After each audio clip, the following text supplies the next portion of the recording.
Okay, our first panel, the changing regulatory climate of state land use planning. Since 2017, the Oregon Legislature has adopted a number of initiatives, and DLCD has adopted various rules relating to housing, urbanization, and transportation, all aimed at increasing housing production, affordability, and choice in the state. While these policies are at the forefront of the state's grappling with the nation's housing supply and affordability crisis, the biggest test for these policies achieving outcomes will be in their effective implementation at the local level. Our panelists are Sean Edging.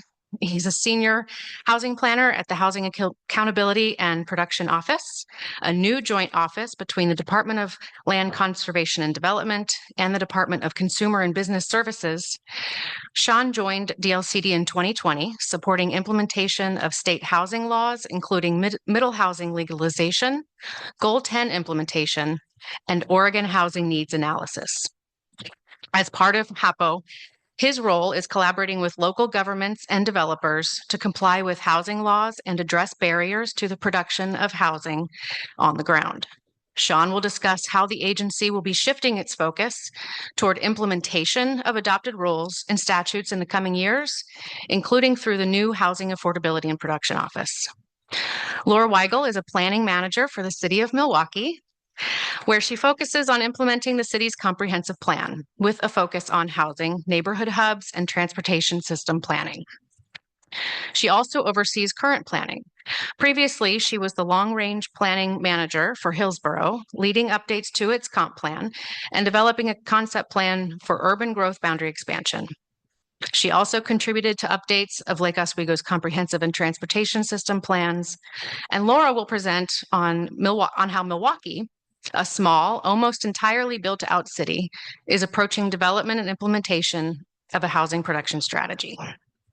Rachael Baker is the housing division manager for the city of Bend. She currently oversees a pipeline of 515 affordable units, 20 middle-income dwelling units. For 17 years prior to joining the city, she was a staff attorney for the Legal Aid Services of Oregon, where she assisted households with incomes below federal poverty guidelines in a wide range of legal issues. She holds a BS in both political science and economics from Willamette University and a JD from the University of Oregon School of Law. Rachael practiced a wide spectrum of housing work, including oversight and management of HUD CPD programs, administering foreclosure prevention programs, implementing legal services for fair housing claims, and engaging in eviction prevention services. Rachael will review the City of Bend's processes to adopt and implement recent Oregon legislative influencing housing production. And Sean will kick us off. Thank you. I think microphone 2 might not be on. Okay. So the microphone's on. Thank you so much. And thank you for the introduction. As Angel mentioned, my name is Sean Edging, housing planner at the Housing Accountability and Production Office. We'll talk a little bit more about that. My role kind of in the first part of this presentation is really just to kind of tee up the context for everybody in the room and really hand it off to the panelists to talk about some of the excellent work that they've been doing on the implementation. I'm going to kind of provide a brief recap of some of the policies that have been kind of adopted over the last about decade or so.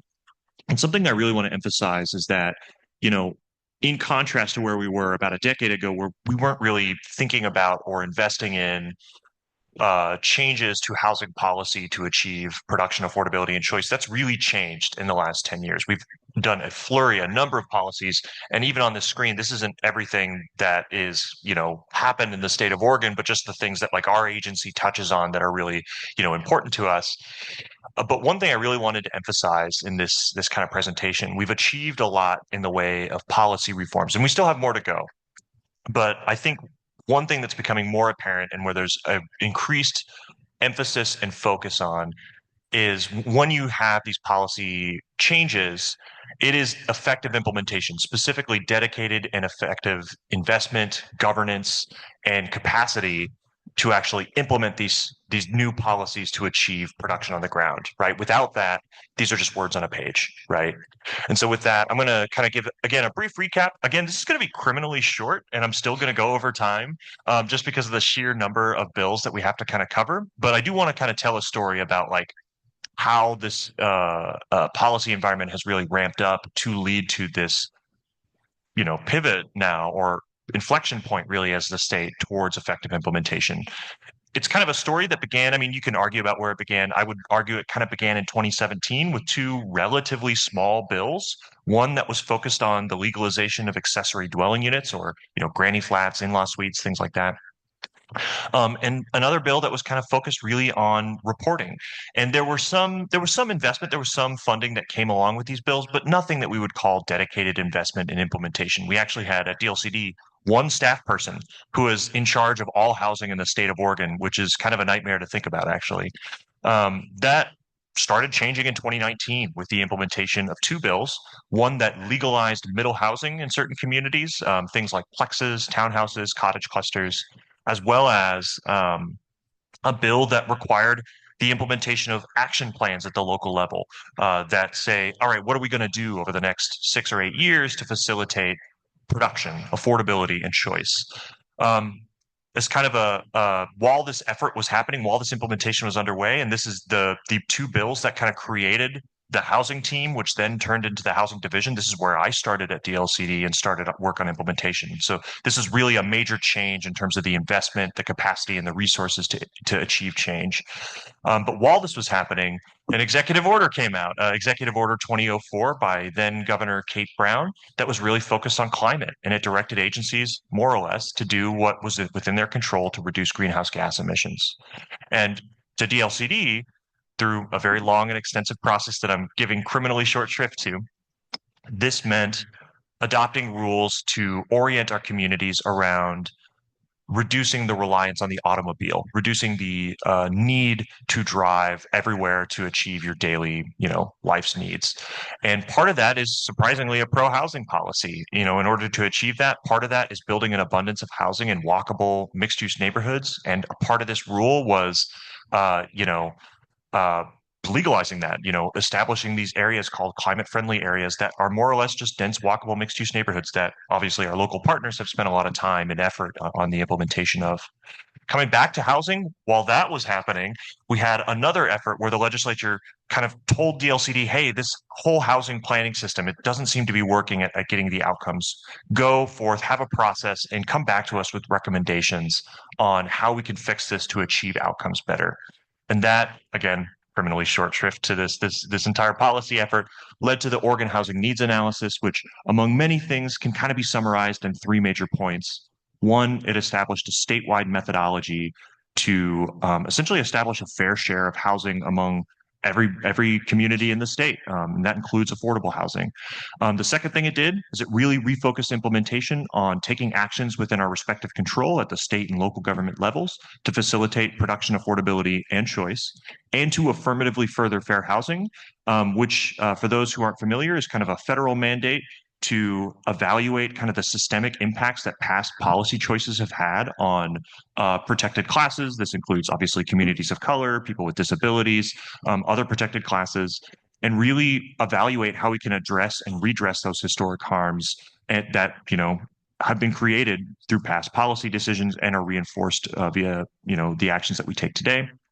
And then the third part of this is really paying attention to outcomes, tracking, are we actually producing the units? Are we seeing equitable outcomes? Are we seeing affordability? And if we're not, very importantly, to intervene and change course, right? To evaluate what's going wrong, what can we do to make things better, right? So that's that policy. You can see that there's even more policies over here that I'm not going to touch on just out of the sake of time and to give more attention to our other panelists on the crew here. But there were a number of policies, small things like, reducing barriers to manufactured housing, increasing homeownership opportunities for middle housing, expanding middle housing, things like that. But there is one more bill I'm going to focus on before handing this off, and that is Senate Bill 1537. This was a bill that passed last year in the legislative short session. It was the governor's priority bill. It included a number of things that I'm not going to, again, for the sake of time, not going to speak to. But one, I think, important aspect that kind of signals this pivot to implementation is the establishment of the office that I now work for, the Housing Accountability and Production Office. It's a name that everybody hates, but for some reason it's stuck. And really the intent of this office is to be about that implementation. We have all of these new housing laws that are really intended to achieve production, affordability, and choice. But without that effective implementation, that investment, that governance, that coordination on the ground to achieve outcomes, they're just words on a page, right? And a big part of our office's role is being a resource to both local governments and developers to ensure that these laws are achieving outcomes and to ensure that state agencies and the policies, programs, and resources that they have and administer are coordinated for that same effort. Now, I think with that, I'm going to pass it over to our panelists here who have been doing just excellent work on the ground to realize that outcome. And and I think that will be a great discussion, All right, cool. How do I get this audio? I don't know. Can you all hear me? Can you hear me? Yeah, okay, great. I was really hoping to stand up because I'm really I just like to be standing up when I'm talking, but I guess I'm going to sit here with this microphone that's taller than I am. So anyway, I'm Laura Weigel, and I'm the planning manager for the city of Milwaukie. Good morning, everyone. It's nice to see you.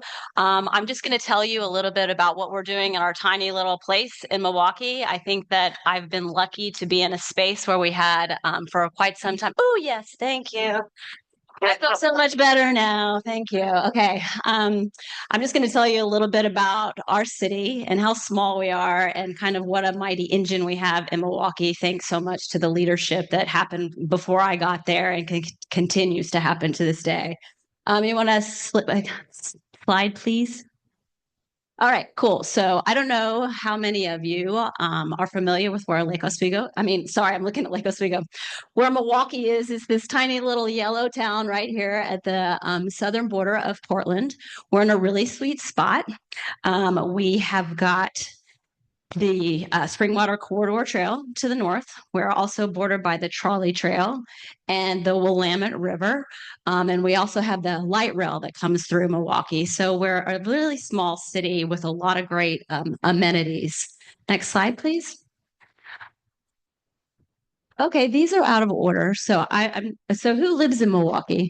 Okay, so who lives in Milwaukie? We've got a little bit younger population. We've got a lot of families that live in Milwaukie, and then we have a little bit older population. We also have lower incomes than the rest of Clackamas County. I think we're at about 62,000 a year, whereas Clackamas County overall is at about 80,000 income a year. And then we're also mostly a white community, as is the case in lots of our little pockets of Oregon, but our Latinx community is growing, and we're really excited to see that happening in the city. So we, as you can see from this map, that's the outline of the city. All of that white is already built. And those little colors, that's our vacant land, okay? So we are a city of 5.5 square miles.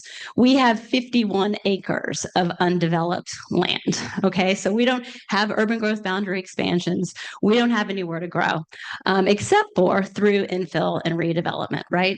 So we've got a couple of big parcels that we're hoping to see some development at some point, but really looking at infill and redevelopment is going to be critical for us to fill in those housing units. One slide that I just wanted to mention that's not on here for some reason is our population. So we've got about 2,300 people living in Milwaukie. In 2020, let's see, in 2000, we had about 20,000 people living in Milwaukie. So we're growing very slowly. It's a very small city with very small growth. That said, I do believe with the changes that we're making with providing different types of housing throughout the city, we are going to see more people moving there. We just need the housing units to actually house people. Okay, so, and as you can see here, also, not only do we not have a lot of vacant land, we have all that yellow area is single dwelling unit, zone for single dwelling units. So 63% is single dwelling units. Great news is that with House Bill 2001, we are able to put a lot of different types of housing within all of that yellow area. All right. So implications for housing need. Basically, what we've learned over time is that, and this is why we're all in this room, right? Is because we don't have affordable housing. People are getting priced out of the area. I believe it's like Our income increased in Milwaukie over 20 years by 19%, and our housing, single-family housing, went up to 97%, increased 97%. And also the rents increased by almost 80%. So you, like us, like everyone else in this room, is really struggling to figure out how to make housing more affordable, right? That's why we're all here. Okay. All right. So in the metro region, we are all responsible for, we get a distributed forecast from Metro, right? That tells us how many housing units we need to be producing over a time frame. And quite frankly, we were given the number of 1670, and I think we're going to blow past that. I think that already we're seeing units that are being built that is going to get us there a lot faster than by 2042. But the good news is that it's single family. We've got townhomes, we've got cottage clusters, we've got duplexes, we've got triplexes, and also lots of multifamily. All right. And then the other thing that we're trying to do, obviously, is we have a need across a wide range of incomes. And our biggest need is really in the lowest income, right? So it's at the extremely low, less than 30%. And then the very low, and then somewhere in the middle. So we have to not only build units, but we have to try to find, obviously, ways to build more affordable units that are serving those lower populations. All right. The good news is that the city council, the city of Milwaukie, has been thinking about this, I think, for a good long-term period of time. And we're really lucky, and I will just give a shout out to Angel Falconer. She was on our city council in Milwaukie and had a lot to do with leading the charge on this effort to address this issue. So it was housing affordability was a focus of the city council for many years. And so there are actions that came out of that. We also have a community vision that was adopted in 2016. Really, the city really wanted to see affordability for all. Milwaukie is very kind of lower income and really seeing a lot of pressure there, and really seeing a lot of pressure coming, and wanting to be able to keep Milwaukie the way it is and have people be able to afford housing is really critical to the kind of the community of Milwaukie. And then also we adopted our comprehensive plan in 2020, which also outlined many goals and policies around housing and equity. So I just want to give a shout out. I wasn't there in Milwaukie when this work was happening. I'm fortunate enough to be able to implement it, but a lot of hard work came before I got here. All right, the next one, including this. So out of that council goals, the city council asked for a housing affordability strategy. So again, this was in 2018, really looking at how do we get new units on the ground, how do we prevent displacement and keep affordable units affordable, and how do we connect people to existing affordable housing. So that was a strategy, policy strategies. I think there were like 82 action items in that plan. The thing about Milwaukie that I love so much about Milwaukie is that we want all the things. We want to do everything. We want to help all the people, and we have no money and a tiny staff. But we try really hard, and I feel really privileged to work with a lot of people that are trying to do all the things with very limited resources. So what we were doing before we were asked to do a housing production strategy, we had already kind of dug deep into this work. We established an excise construction tax. We had the strategy. We've been doing land banking. We have a nonprofit low-income housing tax exemption, system development charge waiver, and pre-development assistance. And I'm going to talk a little bit about each of these just for a moment, because this is where local jurisdictions are getting into, like, this is what we're doing on a day-to-day basis, right, to try to get more units built. So if you want to move to the next slide. All right, so construction excise tax. This was passed back in 2017, I think, and it's a 1% tax on every $100,000 of evaluated valuation. And so we get $1,000 for every $100,000 when people are building residential. And so over the past, since 2017, we've been accumulating those funds. And so just recently, we were able to give $2 million out of that bucket of money. We gave $300,000 to the Courtyard project. This is a super cool project. It's actually under construction. Yay. Okay. Yay. All right. So it is a 15 unit at 30% or 60% AMI, affordable housing project that is striving to be net zero and also made out of mass timber. So the idea is that you can take this kind of development and you can replicate it in lots of different areas. So this is a really big, exciting project that we've been doing with short stack development. And then also Hillside Park. I don't know if you all know this, but we have a very large affordable housing development in Milwaukie, which is fantastic. It's really old and it's really outdated. And so there were 200 units there until very recently, and they were very dispersed. And so there was a lot of land that could provide a lot more housing. So we're going from 200 units to 600 units. So this is a great project that we're really, really excited about. They're in the first phase of development of that. So that's where kind of our construction excise tax money is going. Next, land banking. We've been looking at land banking in the city in our urban renewal area. These are the 3 spots that we've got in downtown Milwaukie. The next slide. So we've got this big Coho Point project, which is quite a beautiful project. I can't wait to see this thing get built.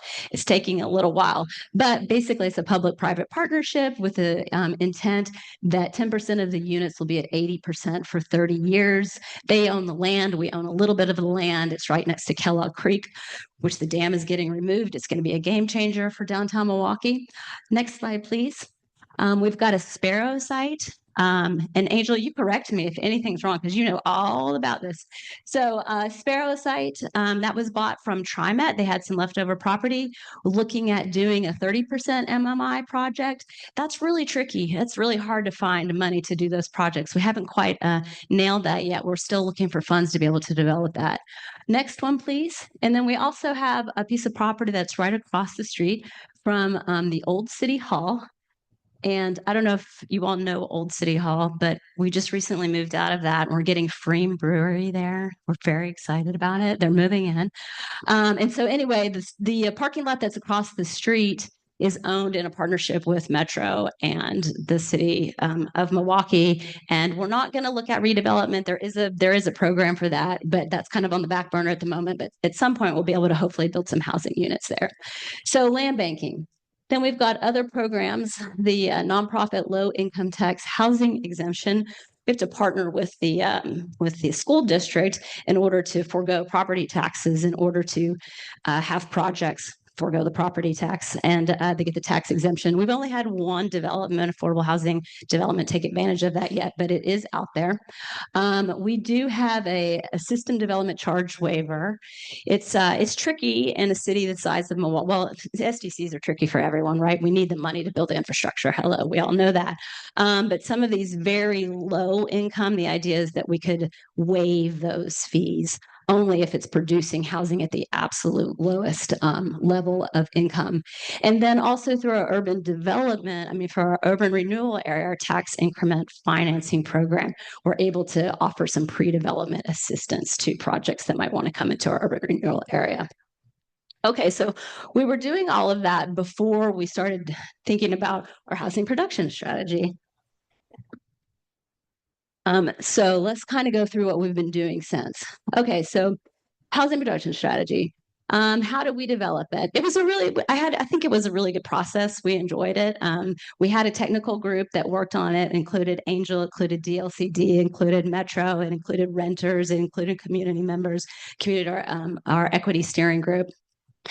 So they worked with us through the project. We engaged a lot of stakeholders, so I engaged Milwaukie. We talked to builders and developers, we talked to service providers, and then we went through the Planning Commission, City Council. It was a pretty straightforward process. There weren't a lot of bumps in the road. Like I said, I think that some jurisdictions might struggle with this only because maybe they don't have city councils that are amenable to the ideas, but like I said before, our problem in Milwaukie is that everybody wants to do all the things all the time. So next slide, please. So obviously you can't read this. This is a bunch of mumbo up here on the screen, but I'm just saying, and I'll go through these. There's 10 strategies that we adopted. And so let's go to the next slide. So we looked at the long-term affordability considerations. Who are we trying to get with each of, what kind of income levels are we trying to address with each of the strategies? How long are those things going to be affordable? Then also thinking about city staff implications. There's 4 planners on staff, and we have no one actually. We have our community development director, who's now our assistant city manager, who runs the housing program, and one other person that works on it part-time. So we have a very limited staff to do these things. And then also, again, we have very little money to do things. So next slide, please. Okay, but things that we can do, right? So one of the things this is easy for the planners to do is evaluate incentives for affordable housing, right? We've had some of these. We've had these in the past, but we really wanted to dig in and see if we could do better with those. So we're in the process of developing those now. We've reached out to a lot of people to try to understand what are the incentives that are actually going to work to get people to build affordable housing. Always tricky. And really what it just comes down to is cold hard cash a lot of the times. But what we're doing is looking at obviously allowing more units, smaller lot sizes, exemption from height restrictions, and reduced setbacks and open space. Those are all things that we can do in our code. That's something that doesn't cost us money. It's something that the planners can actually do. Okay, next. Then we're going to try to keep building on the land banking strategy. That is something that where we see, because the city is so built out, right? There's not a lot of land. So we have to actually purchase land in order to get a lot of things done. So there's not a lot of money for that. So it also requires kind of a high level of administration complexity. And it's just a little tricky without a lot of money, but we're going to keep plugging away at that. The next one, please. Increasing the capacity in the high density residential zone. This is a really big one for us because, as you saw, all of that yellow is medium density, but the high density, we have a very small portion of high density zoning, and it's not producing even at the level that our code allows it to produce, right? So I think we're getting like 8 dwelling units per acre in our high density zoning, and so when it allows up to 25. So what we're trying to do is our next thing is we're scoping a project to understand, and we're not going to just do it as planners. We're going to involve economists and marketing folks that can tell us, what do we need to do for real to make this not just bump up the zoning, because that's not working, right? So what it is that do we need to do to make that come to reality? And then do we need to expand that high density residential zoning into more of the medium density zoning? So that is something that we're looking at now, because we really need to be able to get more units at that higher density, and those high density areas is where we're supposed to be getting, and it's not happening. So we've got to figure out how to make that happen. Next. Oh, reduced system development charges, fees, and look at planning fees. Again, that's tricky. And also, we just realized that our planning fees are like the lowest planning fees ever. So we're basically doing a lot of work at a very low cost, which was an intentional choice by the city council at one point, because we did not want to limit development. We wanted to be less fees to get more people in. But I think times are changing a little bit, and we have to figure out how to actually pay for the staff time. So we're going to look at that next. And then one thing that I'm hoping that DLCD is going to come along with, so I don't have to put a bunch of work into this, is the pre-approved plan sets for ADUs and middle housing types. Hoping that's coming. That's on my list to do. So, Sean. Yeah, is that a question? Okay. No, it is something that's in development. Just as a status update. So, Building Codes Division has a process that has a lot of kind of cobwebs on it called the Ready Build plans, and it's something that is kind of reemerging. They actually just did a little bit of a test run. They just published a series of decks that are pre-approved. Essentially, they meet building permit standards, and the idea is expanding that over time to include, like small detached units, things like that, and kind of build it up slowly to, provide a tool for local governments to, speed up the approval process. So that's something that's going to be happening in the future. BCD is going to have a, big process with it, and they'll be coordinating with us at DLCD, including us at the Housing Accountability and Production Office, as well as our colleagues in the Housing Division. to fine tune those and ensure that they achieve the outcomes that we want to see. Cool. That's what I like to hear. So we'll look forward to that. That's a little bit further on our list because we're hoping that DLCD, we're going to get that so we don't have to do that for a couple of years. And then looking at the multi-unit property tax exemption, that's something that we'll do in a few years. Looks at creating taxing districts that are exempt. And so for multifamily, and then I think that, revolving loan fund for home ownership assistance. We don't have a funding source for this. We usually partner with Clackamas County, so they're a big partner of ours. And so continuing to figure out where the funding is going to come for this. Go ahead. And then this is housing options and services to address and prevent houselessness. We aren't the housing authority. We don't have a housing authority in the city of Milwaukee, so we do partner a lot with Clackamas County. So this is something that we will continue to partnership and identify programs. And we have in the past had programs and provide kind of a list of resources and a way for people to give us a call and we can connect them to the correct resources. And so just continuing to build those partnerships. And so the good news is that housing is actually being built now. Like I said, folks weren't really moving to Milwaukee. It was really the 2015 when we got light rail that things really started to slowly change. And I don't know if you've been into downtown Milwaukee recently, but we've got some pretty big buildings down there. There's a lot of activity. There's a lot going on. And then also with the 2001, we were really excited. It was super helpful for the state to pass 2001 because we had already identified in our comprehensive plan that we wanted to get different levels of housing sizes and income levels scattered across the city. And so we were already planning on doing that code work. But then House Bill 2001 said, we were already planning on doing this and the state says we have to. So it made it a lot easier for us to have those conversations. And so right now, I think that there was a little bit of a slow start because folks aren't used to building middle housing types in Milwaukee. But right now I think we've got around 100 middle housing units either built, under construction, or under permitting process. So we're really seeing those units get developed, which is pretty exciting. We're really excited about it. That's what I've got. Thanks, y'all.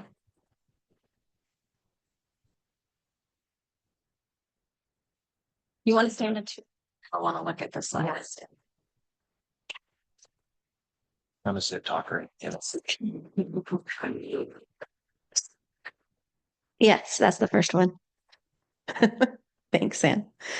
Again, my name's Rachael Egan-Baker. I am the Housing Division Manager for the City of Bend, and I've been with the City of Bend since 2018. And prior to that, I was a legal aid attorney for 17 years.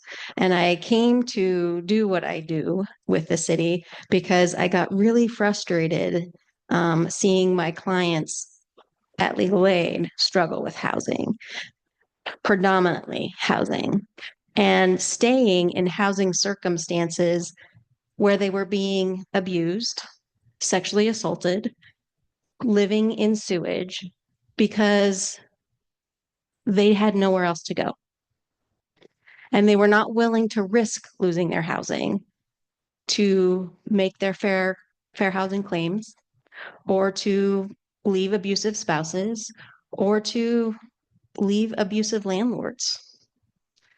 I knew they needed more housing.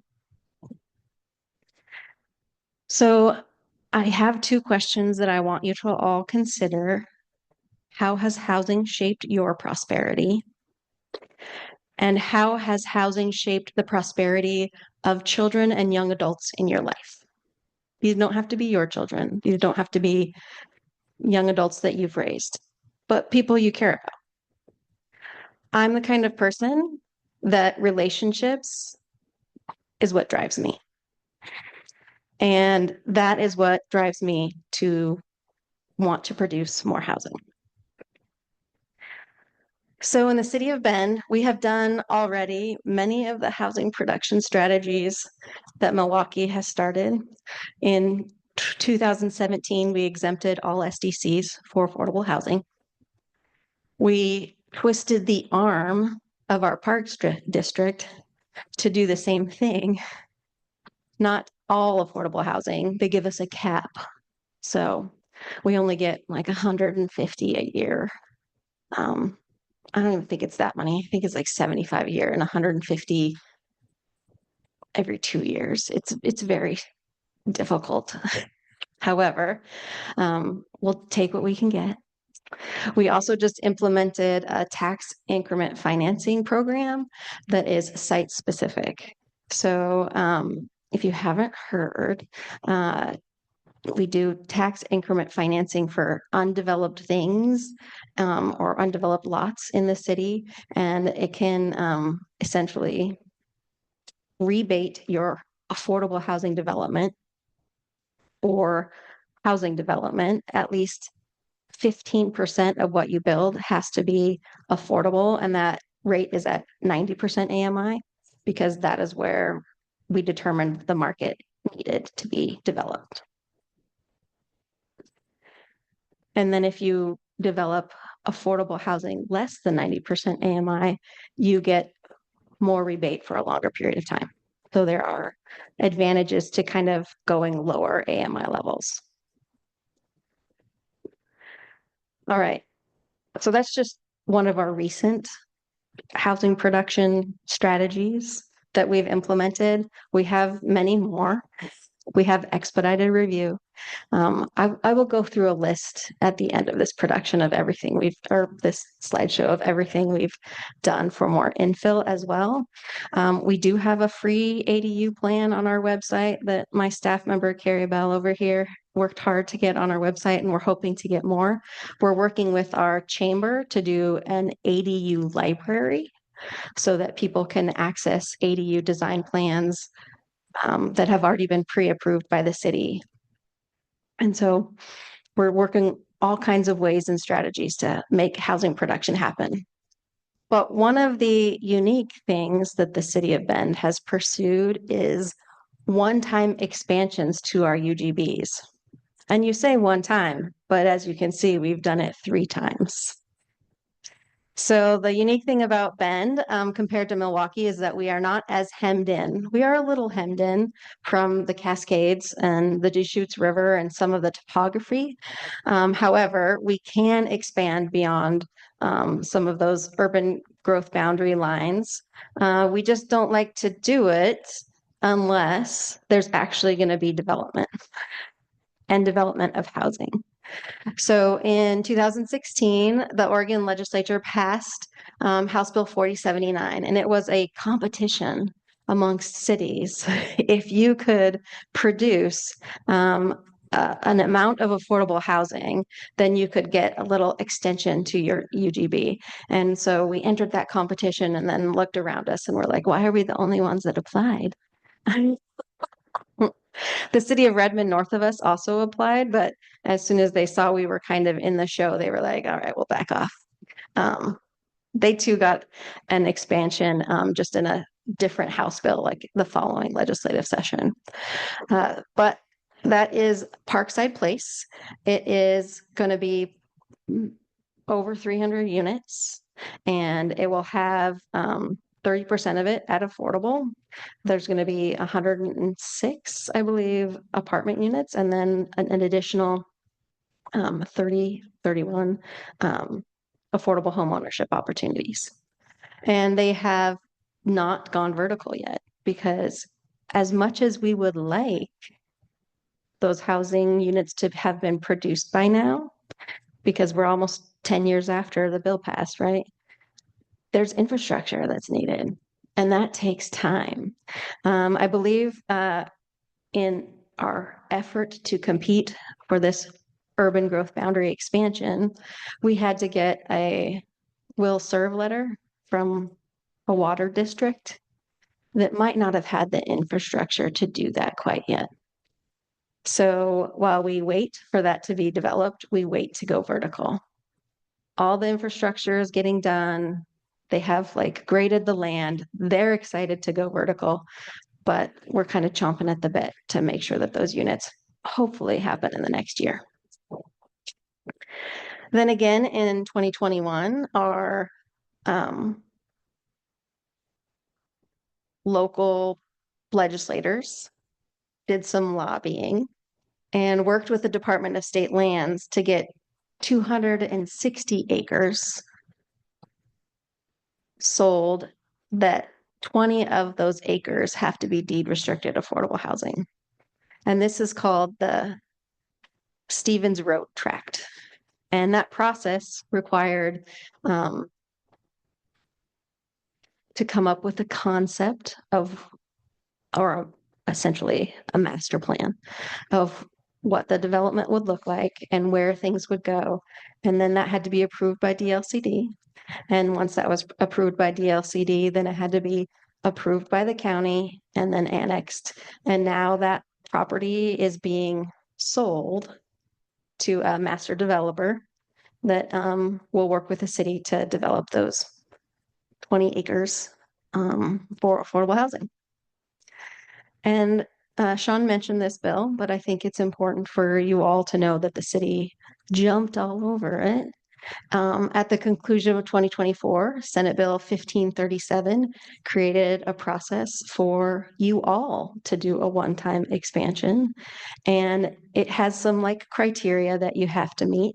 The reason the city jumped on that expansion is because it's a needs-based criteria, or at least the one that we would qualify for. It was a needs-based criteria that said you had to be or have a certain percentage of severely cost burden. And we are a little afraid that we've been producing so much, we might go under that threshold very soon. So we wanted to jump on the opportunity to do this one-time UGB expansion. We've already gone through an application process. Council has also kind of given the green light for a particular applicant to move forward with that process. And we could potentially have another one-time UGB expansion with, again, a percentage of affordable housing. Next slide. So here is that Parkside Place kind of history. City of Bend selected property east on Highway 20. We worked with the initial developer on a concept plan. They began a revised feasibility study. The city council adopted a resolution to implement the revised concept plan. DLCD approved the revised concept plan, and in 2022, City Council and Deschutes County expanded the UGB to include the pilot property. And that's just kind of an image of lots of colors and squares.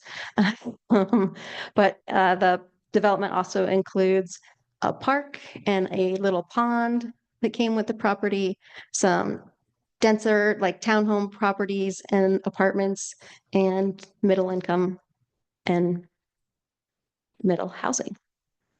Next slide, please. This is House Bill 3318. This was the Stevens Tract concept that went to lots of city engagement on what that community would look like from October 2021 to June 2022. Council approved the concept plan.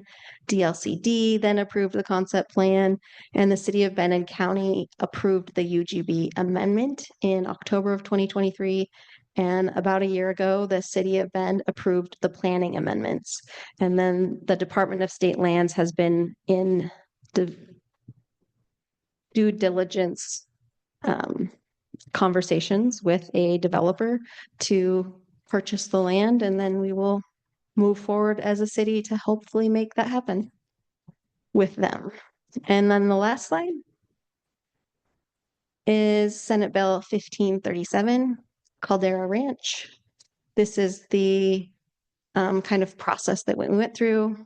We put out a call for site applications, made them due about a month later, and then the council did a work session and asked a site selected to move forward. And over the next year, that concept plan will be refined, and then potentially adopting it at the state review in the next year or two. And then this is my last slide. It's a lot of words, but it's all the infill initiatives that the City of Bend has done since 2016, including removing conditional use permits for ADUs, reducing system development charges for SDCs for ADUs, exempting duplexes and triplexes from density maximums, allowing for townhomes in low density zones, allowing for residential uses as part of mixed use development, establishing new middle income housing types, including cottage clusters, small dwelling unit development, micro units, cottage clusters, and shared courts, increased lot coverages for middle and multifamily in RM, expedited review, created an urban renewal TIF to contribute to development of new housing. We updated the definitions for affordable housing in accordance with House Bill 3151. We pre-approved plans for ADU, dedicated affordable housing and annexation agreements, area planning for annexation areas, SDC exemptions, financing and deferral, and removed minimum parking requirements for all uses, including housing. And all middle housing is exempt from density maximums and allowed in all residential zones. And we adopted standards for House Bill 3450, 3395, and allow for additional housing in commercial zones, and SB 8 to allow affordable housing on lands not zoned residential. We also have a low-income property tax exemptions that most of our low-income housing developers use pretty regularly. And we adopted standards for House Bill 2984 to streamline building conversions from commercial to residential. And we adopted the adjustments under Senate Bill 1537. And we will probably do every housing production strategy possible before we have to submit them to the state. We have a passion for the work. We are often, I'm not a planner, I'm a lawyer, persuading our planners and our private engineers that we can do this. I grew up in a small town called Tangent, Oregon, and I saw someone pumping fists. That's awesome. My great-grandparents moved there in the 1930s because my great-grandmother wanted to, her sisters had moved to Oregon and they said, you can grow anything here. And she wanted to raise her 5 sons where she could feed them self-sustaining. My grandfather went off to Korea, met my grandmother when he was stationed in California. They moved back to Tangent. They ran the Tangent store and post office, and my grandfather began to build in Tangent. He built a house next to the store and the post office, a duplex across the street, and a 4-story, like biggest house in Tangent on the main drag where my father grew up. However, my grandfather suffered from mental illness and abandoned the family and the properties. And my father was left with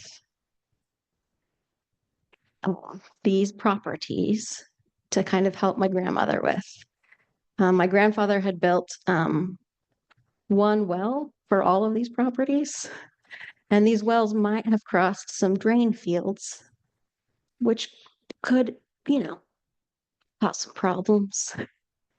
So my father was on the planning commission for the small city of Tangent and realized some of the hazards of how things were built and had wells dug in each property separately versus the shared piping and the drainage fields.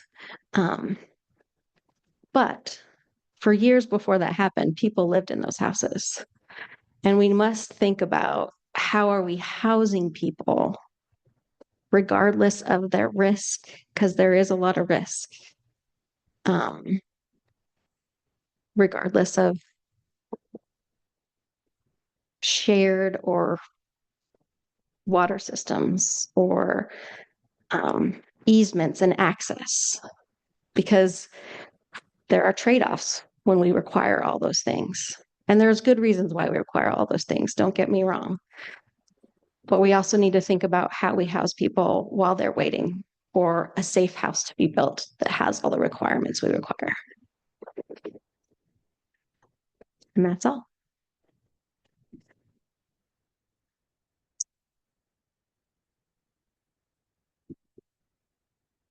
Oh, sure. Okay. Okay, so we have a few minutes for Q&A since I'm going to be the mic runner for the first Q&A. Sorry? Yes, but I want to just set some ground rules. Let's have this be for questions, which means what you say ends with a question mark and not speeches. Just thank you. I know everybody's experienced that. And I'll try to find people as quickly as I can and run the mic to you and then have it go to the next person. And we also have people online. So I'll let Sam kick the it's fine. Thank you. So this question comes from Ellen. It's for the city of Milwaukie for pre-development funding funded with tax increment financing. How much info do you require from developers when they apply? And what if the development doesn't move forward? Are you okay losing the public funds, or are you able to secure repayment? Well, is this some kind of trick question? No, I actually don't work on that program, so I don't have a good answer for that. But I think that we've only given a few funds away at this time, but I cannot respond to that because I do not work on the program. I apologize. We do many things. I do not work on that particular piece. We take a secured interest. And that doesn't work all the time. Sometimes we do just contract interests. It just depends on the circumstance. But for the most part, we try and take a secured interest. Okay, hands. Any hands? Anybody? Oh, my God. Question about the speed at which the private industry can take advantage of the zoning allotments. I was corresponding with both Laura and Sean on this subject earlier this week. How much do each of you think it takes time for developers to build a business around these new forms that are allowed? I mean, I think that in Milwaukie, we had a couple of people that were kind of waiting for this to happen. Some really innovative, really small developers, right? When you're talking about building cottage clusters, when you're talking about doing duplexes and triplexes, these are super small developers. So you had a couple of people, those innovators that are coming straight out of the gate and chomping at the bit to do something like this. And then just recently, the other day, we had somebody that said that he couldn't build a duplex. He just didn't know how to do that. So even though that was allowed. So I think that it'll just take a little while for the market to grow, but I am seeing momentum on building these types of housing. And I would imagine that some of the other jurisdictions are as well. But we adopted our housing House Bill 2001 in 2022.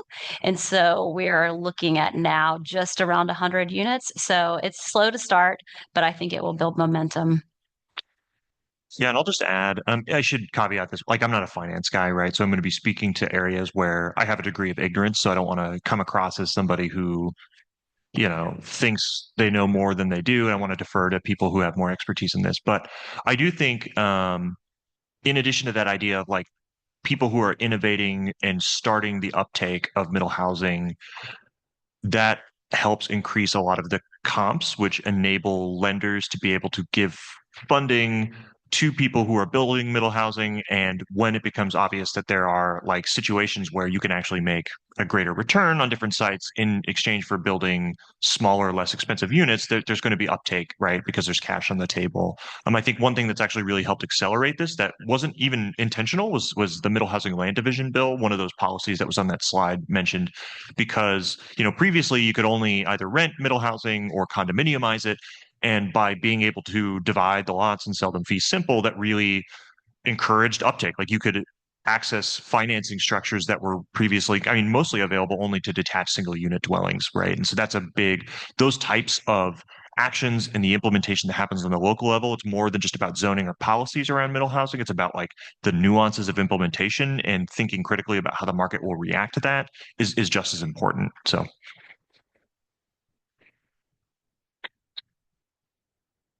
Good morning. My name is Shane Kwiatkowski. I was wondering, in the tandem effect of resources are hard to find, specifically cash, and then also to Rachel's point that we're still needing to find resources or abilities to house people until we get to the future plan. What kind of actions or steps have been taken to look at accessing resources outside of a cash limited model.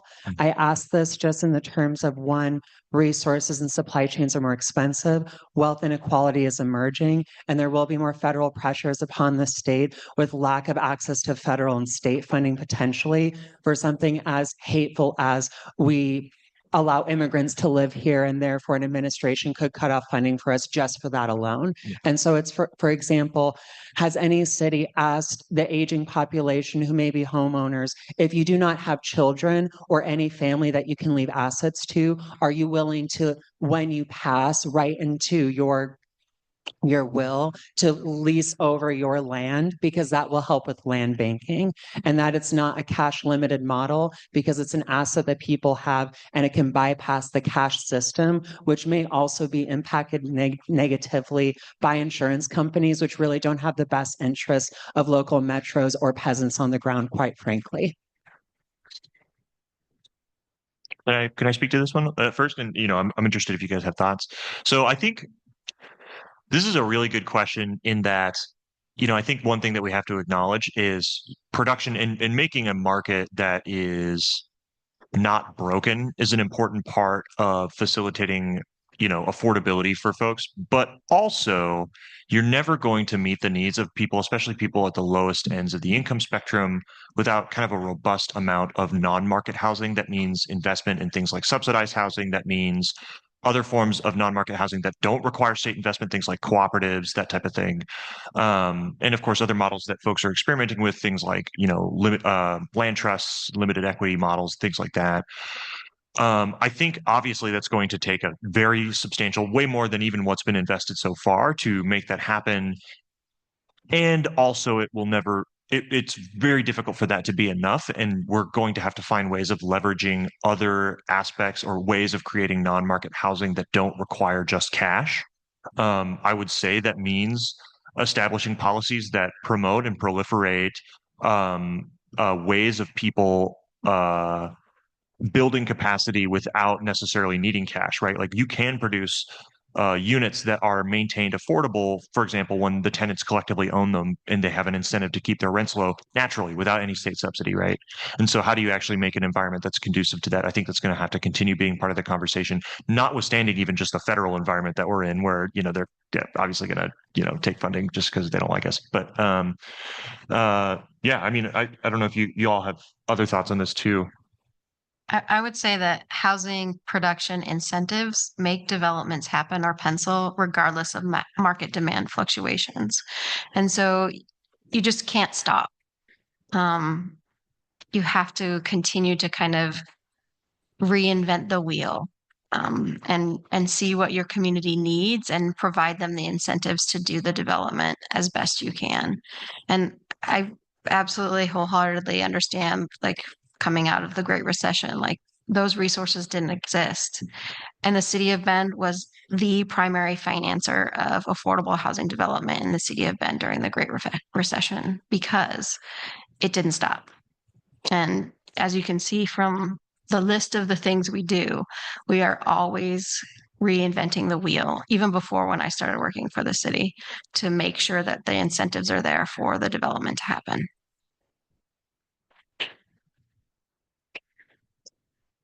Guy Bent from TriMet Transit-Oriented Development. Can the panel speak a little bit about the moderate income revolving loan fund that the state has recently introduced? It seems to me that it requires the cities or the counties to basically buy into the program and erode their tax bases. Not all counties are going to want to do that.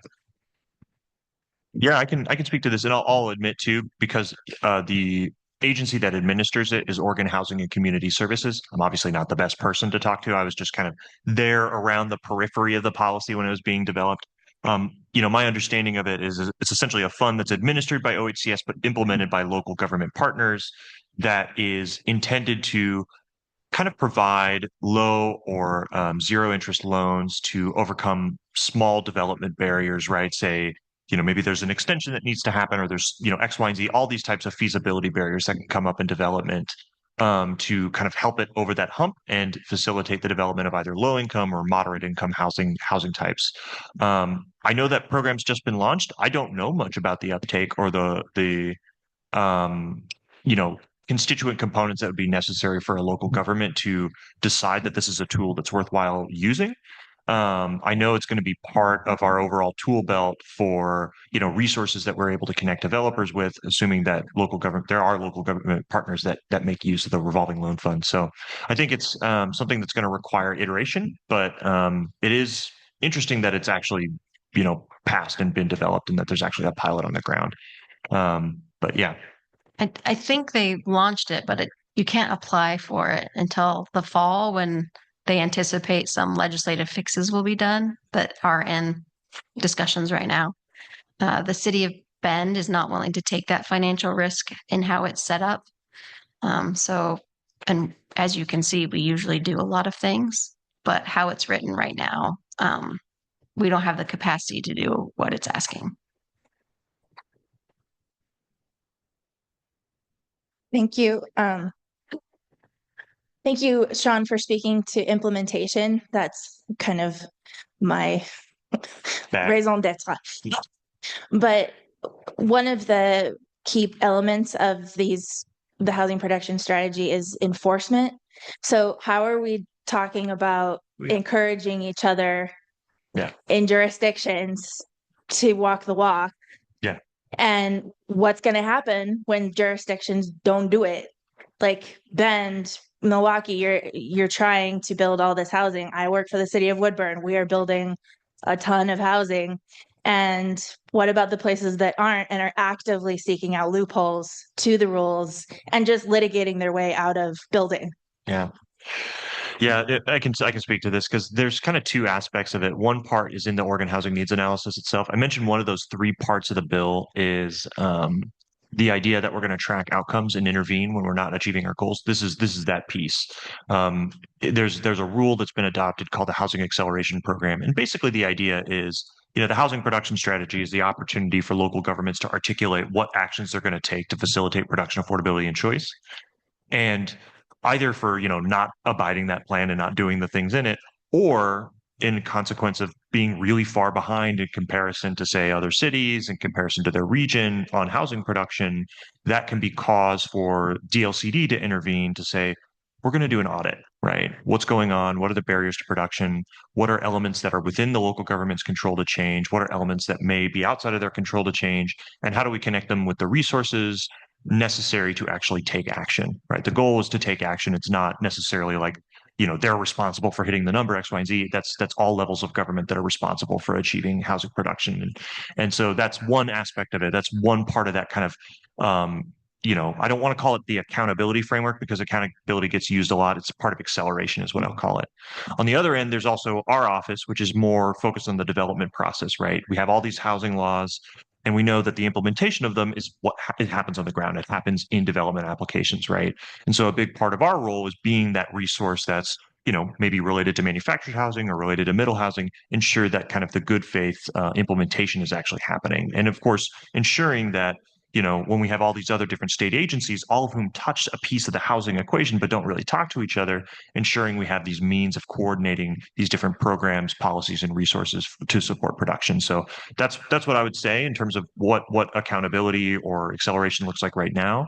And of course, I think it's going to take a lot of iteration and implementation to get right. I would say also, even though City of Bend is doing all kinds of things, what happens when the developers or the landowners just don't want to develop? For whatever reason, market, don't have a desire to do the infrastructure that is required to make the development occur. And so you really have to develop those relationships with those landowners and property owners, figure out what their goals are, what they aren't.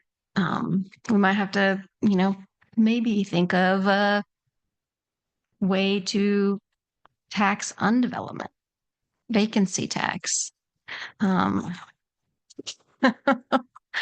And those are hard conversations to have, especially in kind of a uncertain market. But I think if there's a piece of property in your community that's going undeveloped and the infrastructure is there to just plug in and build, there should be conversations and heavy conversations about why that's not getting developed.